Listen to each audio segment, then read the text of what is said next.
యుగము సద్గతి యుగము కల్పకల్పాంతమున పావన యుగము సంగమ యుగము సద్గతి యుగము కల్పకల్పాంతమున పావన యుగము సంగమ యుగము సద్గతి యుగము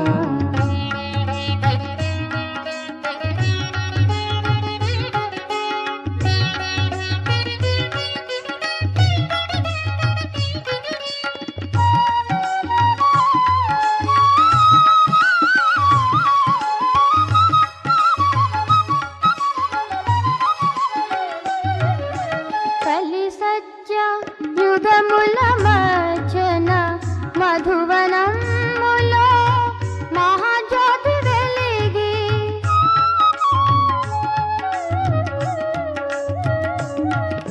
కలి సత్య యుగముల మధ్యన మధువనములో మహాజ్యోతి వెలిగి తీర్థములకెల్ల పుణ్యతీర్థమై జ్ఞానామృతమును జగమున పంచిన సంగమ యుగము సద్గతి యుగము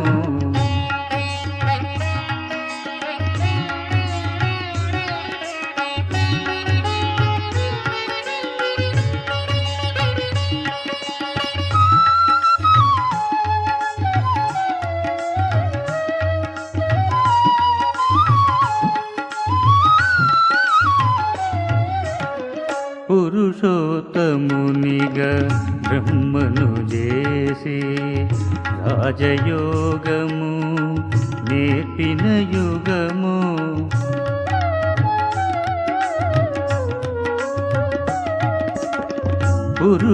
పురుషోత్తమునిగా బ్రహ్మను చేసి రాజయోగము నేర్పిన యుగము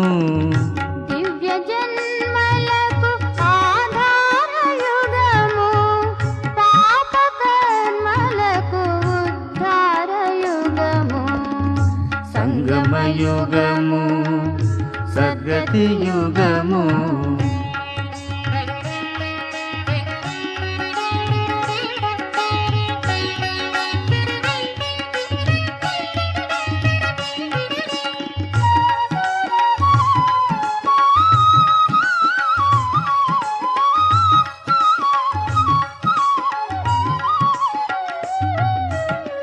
కలియుగము అజ్ఞానతిమిరము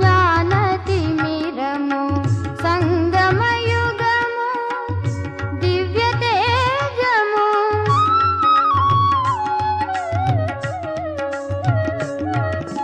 కలియుగము అజ్ఞానతిమిరము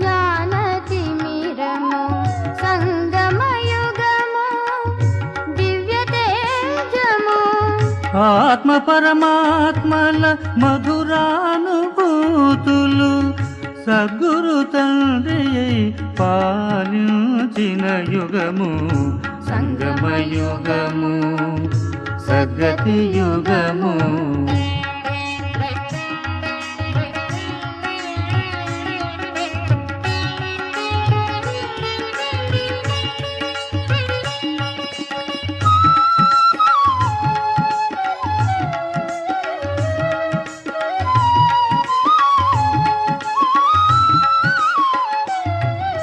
చైతన్య దేవతలు వెలసిన యుగము భక్తుల కామనలు ఫలించు యుగము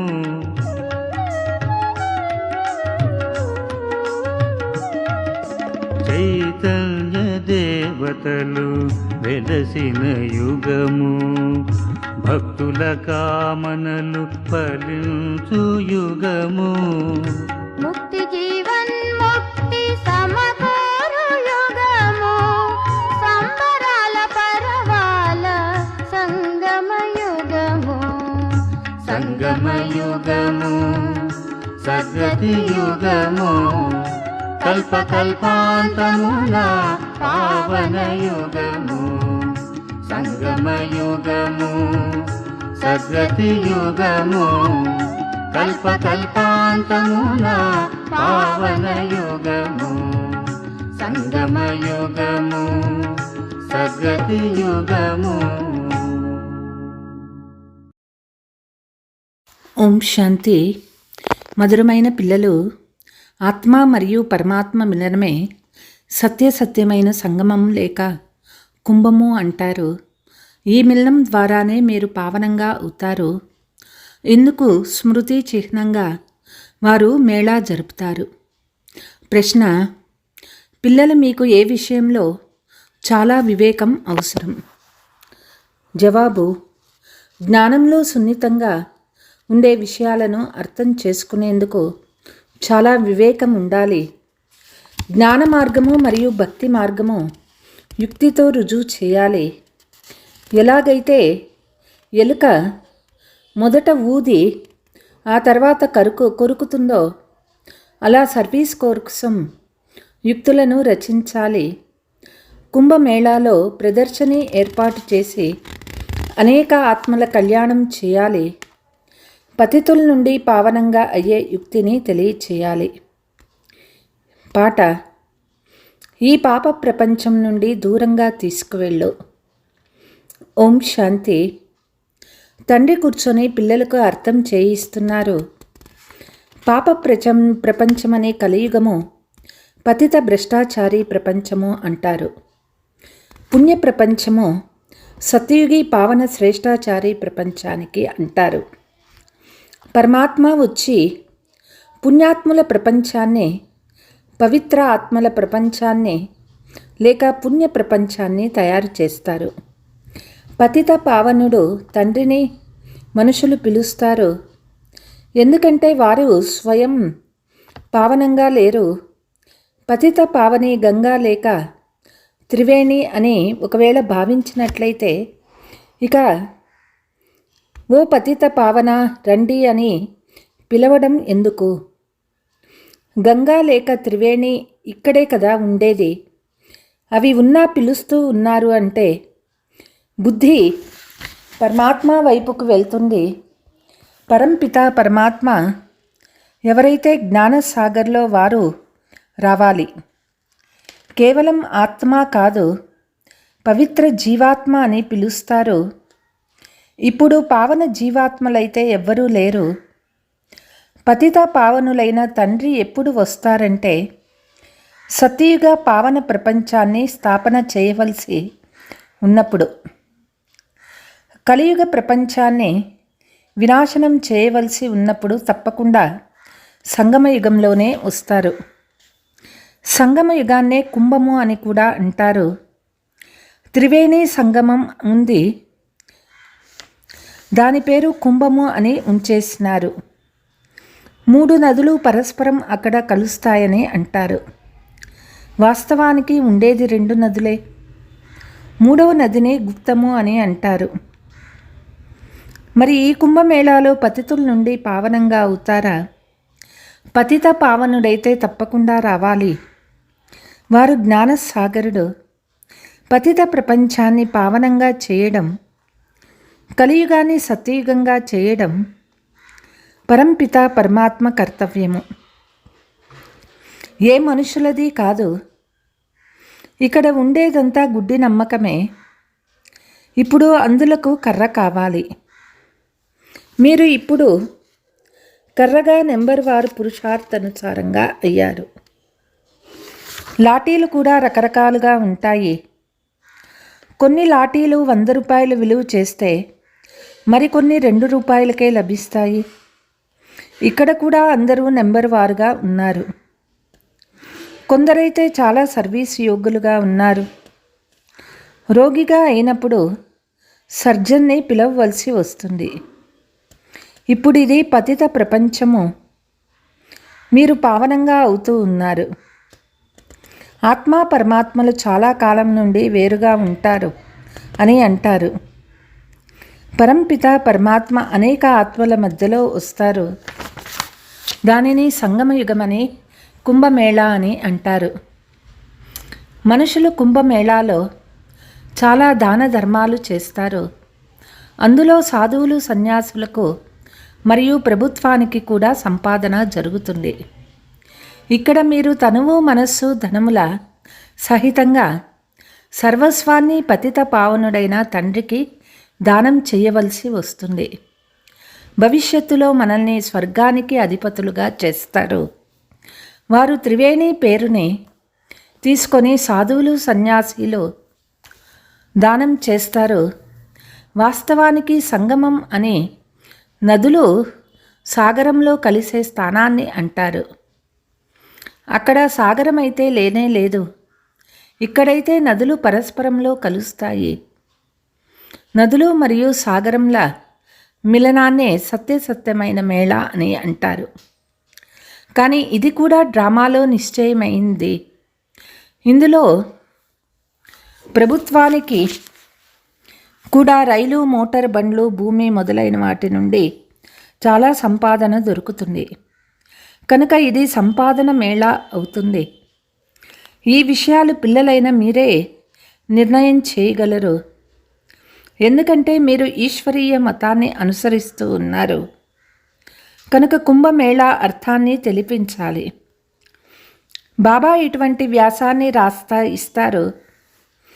వివేకవంతులైన పిల్లలు వీటిని తీసుకోవాలి. అందరికంటే నెంబర్ 1 వివేకవంతులు మమ్మ, తర్వాత 2వ నెంబర్ సంజయ్ ఈ జగదీష్ బాయి అయినారు. వారు అందరికీ పంచేందుకు కరపత్రాలు మొదలైనవి తయారు చేయాల్సి పడుతుంది. త్రివేణి పతిత్ పావన్ కాదు, పతిత పావనుడు సర్వులకి సద్గతి దాత ఒక్క శివబాబానే అయినారు. త్రివేణి అయితే సద్గతి దాత అని అనరు. ఈ నదులైతే ఉండనే ఉన్నాయి.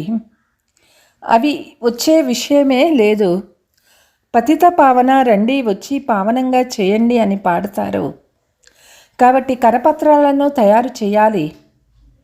సోదరీ సోదరులారా, పతిత పావనుడు జ్ఞానసాగరుడు పరంపిత పరమాత్మయ లేక నదుల ఇవైతే సదా ఉండనే ఉన్నాయి.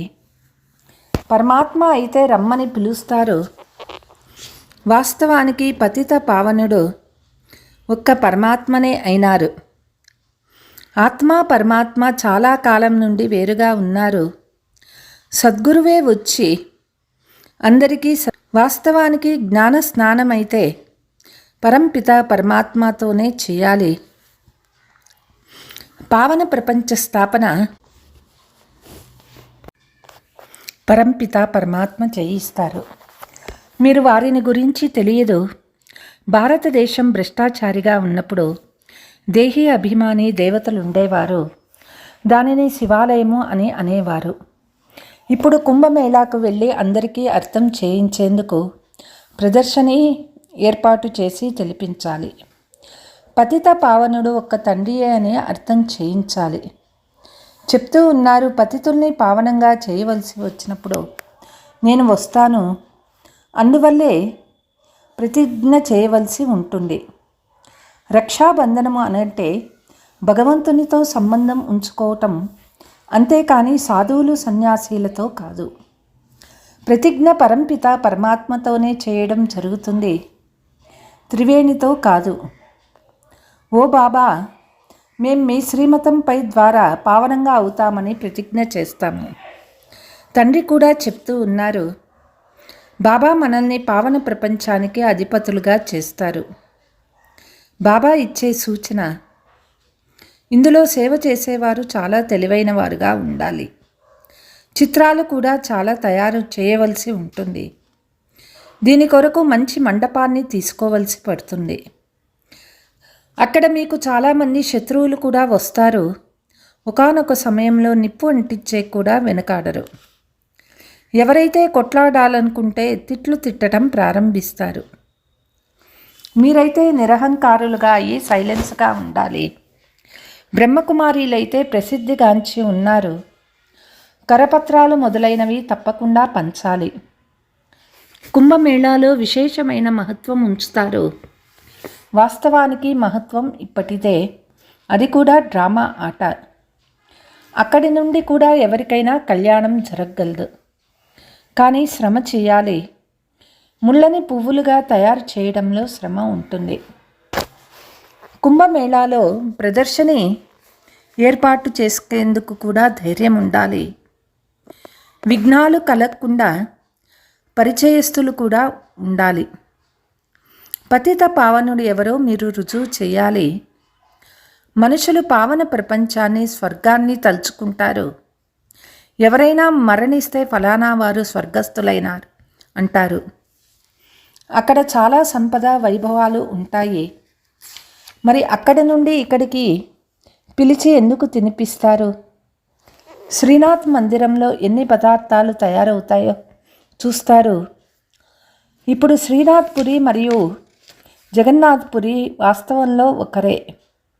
కానీ శ్రీనాథ్ ద్వారాలే వైభవంగా పదార్థాలు తయారు అవుతాయి.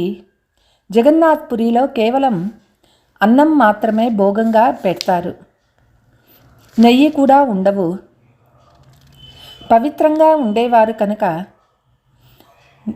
ఆ విధమైన పదార్థము ఏది ఉండరు. సుందరంగా ఉండేవారు కనుక అటువంటి పదార్థాలు, మరియు ఇక్కడ అపవిత్రంగా అయినందున చప్పటి అన్నం లభిస్తుంది. తేడాను చూపిస్తారు. ఈ రహస్యం బాగుంది. తండ్రి కూర్చొని అర్థం చేయిస్తారు. శ్రీనాథ్ ద్వారాలో ఎంత ఎక్కువగా భోగం ఉంచుతారంటే పూజారులు దానిని దుకాణాలలో అమ్ముతారు కూడా. వారికి సంపాదన కూడా దీని ద్వారానే జరుగుతుంది. ఉచితంగా లభిస్తుంది.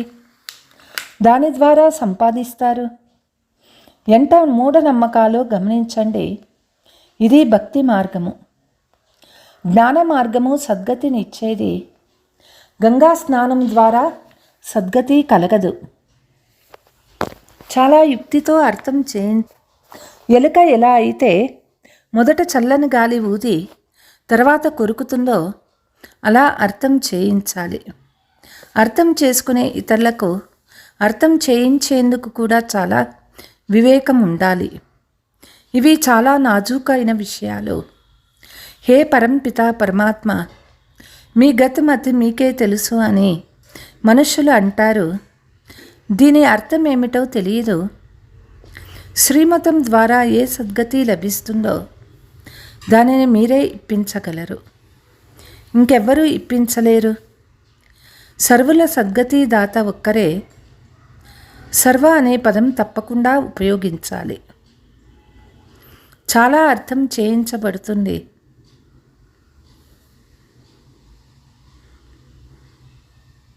కానీ అర్థం చేసుకునేవారు చాలా తక్కువ మంది ఉంటారు.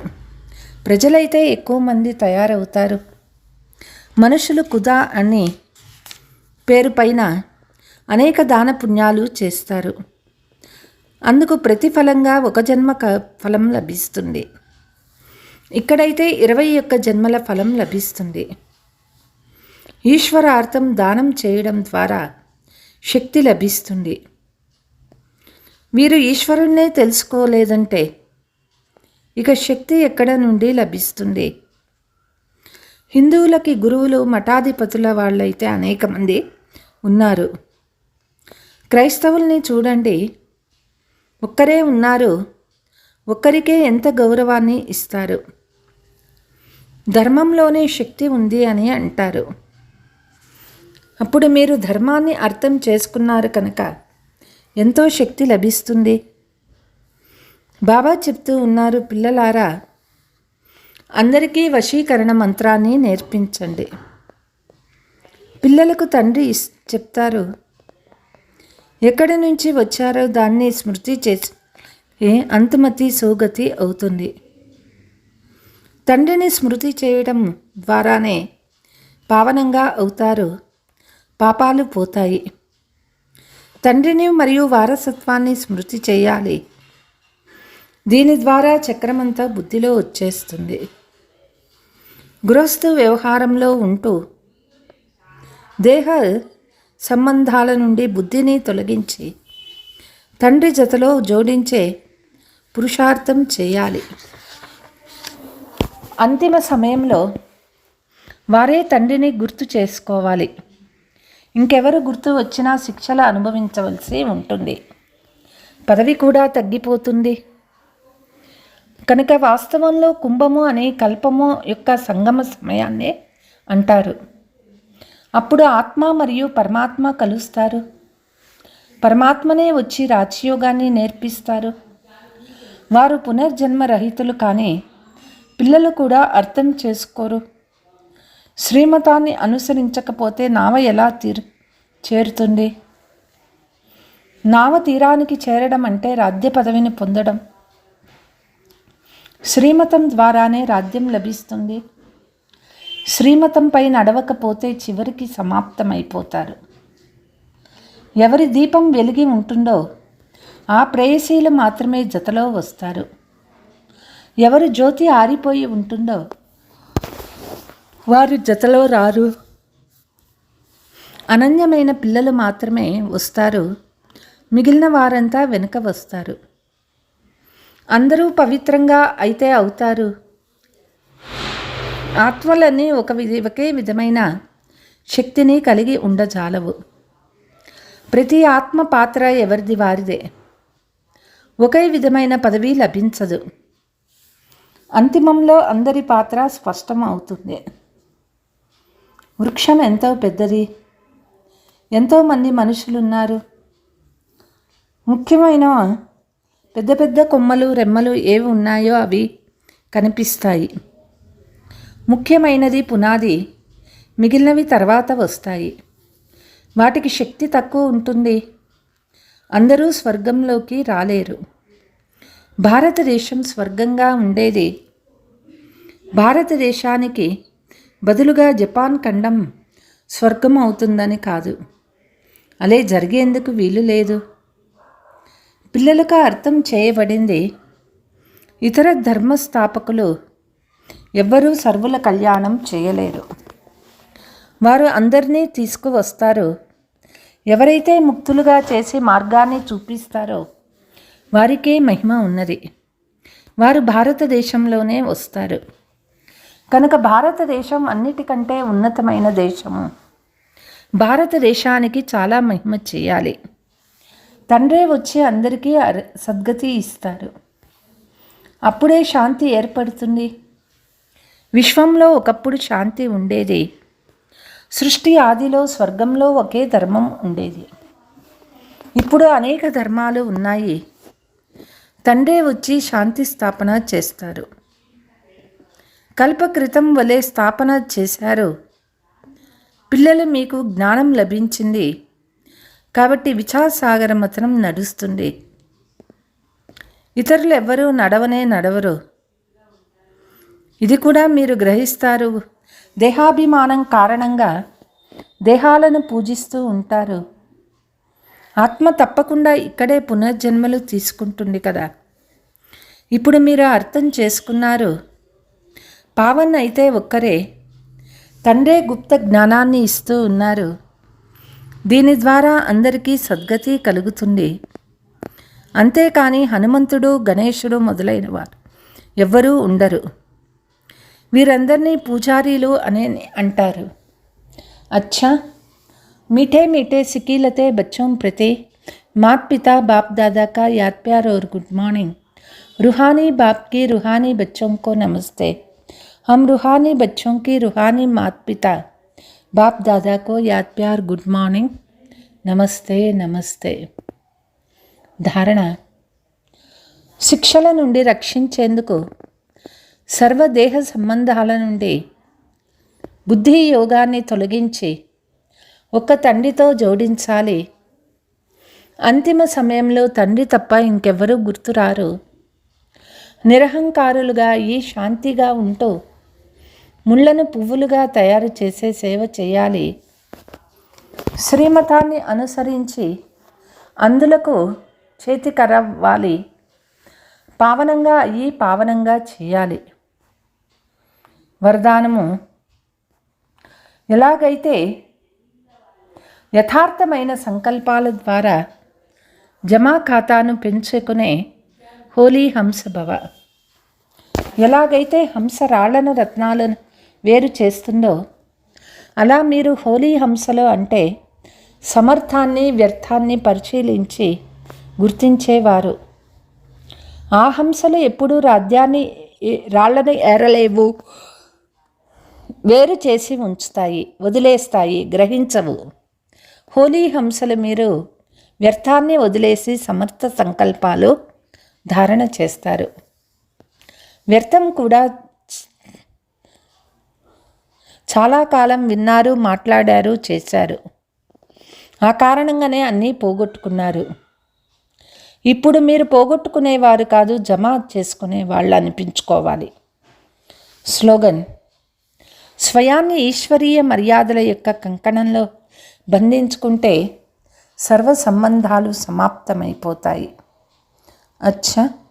ఓం శాంతి.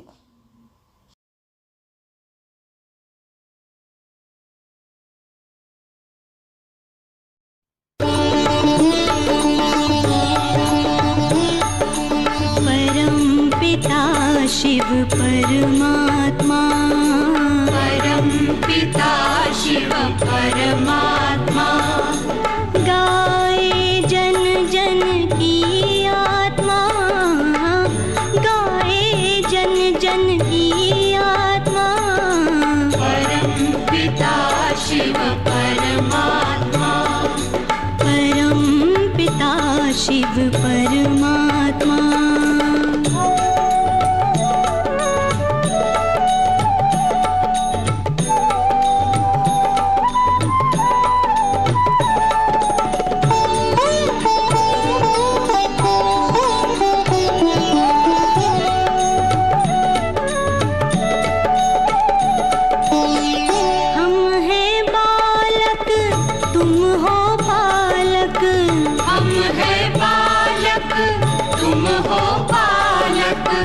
रखते ध्यान हमारा शिव, रखते ध्यान हमारा,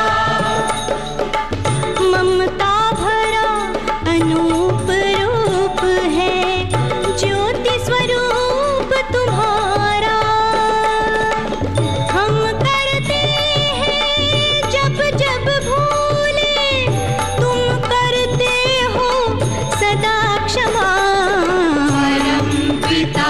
शिव परमात्मा, परम पिता शिव परमात्मा।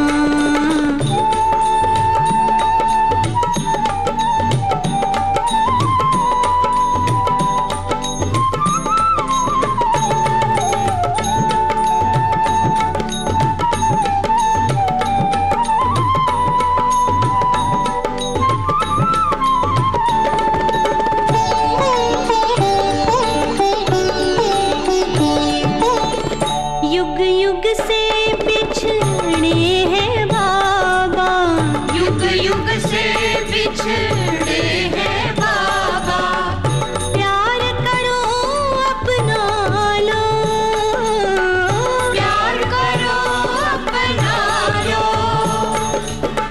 हम तो तुमको सदा लाडली, हमको गले लगा लो। तुम्ही बंधु हो, तुम्ही सखा हो, तुम्ही पिता हो, तुम्ही हो माँ। परम पिता शिव परमात्मा, परम पिता शिव परमात्मा।